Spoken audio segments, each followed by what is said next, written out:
Oh my God, who touched Sasha? Alright. Who touched my gun? It was those robots. Go kill them, Heavy!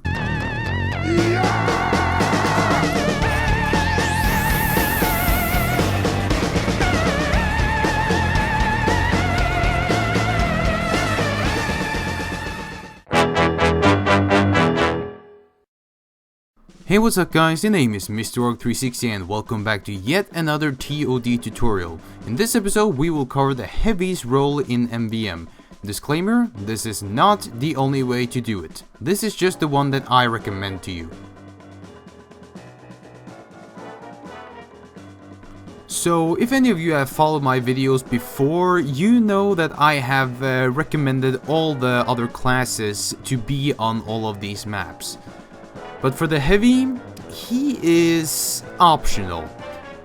He is not exactly necessarily needed on MVM, but he is good to have on your team. And I will go into the details later. But if you're new, I would always recommend you to go Heavy, because Heavy is one of the easiest classes to play that doesn't really require much skill to do it. You basically shoot and spray everything that moves. And that's pretty easy. So I would recommend Hamlet Hostility for this, and Metro Malins. You can do Empire Escalation if you want to, and on Bot Bash, it's way easy. I'd be surprised if you die as a Heavy on Bot Bash, because that level is easy. But even so, he is optional at best.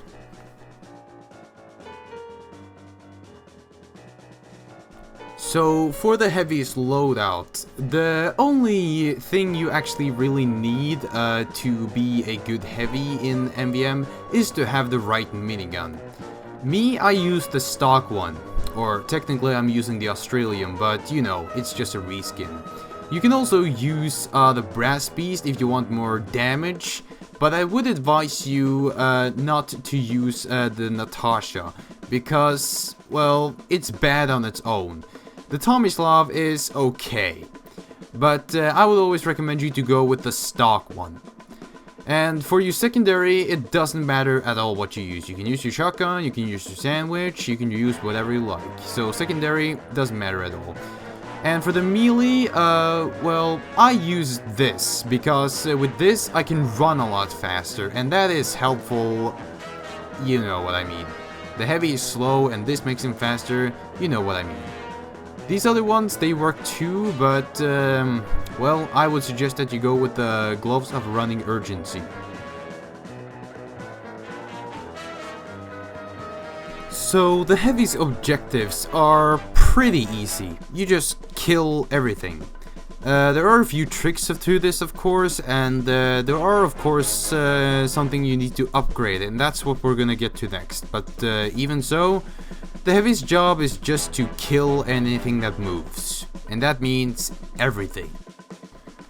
So basically what the Heavy is supposed to do is to just kill everything he sees, meaning these regular sized robots as well as incoming giant robots. So now I got a giant with me here. And also, a good thing I have now, I have the knockback rage, so I can basically punch those robots back when I have the knockback rage. And that is a very helpful trick, especially to what I'm going to show you now.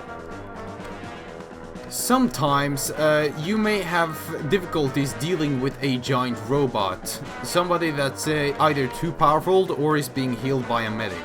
But luckily there is a trick to this. And that is the grinders.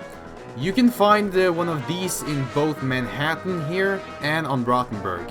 Except for in Rothenburg there's a hole, and here there's a grinder. So basically, when you have your knockback rage full, you basically stand right in front of him and then shoot him until he ends up in the grinder. I'm gonna show you an example here of Manhattan. And rage. Oh my god, if it hadn't been for this freaking soldier here, I would have gotten more of them at once.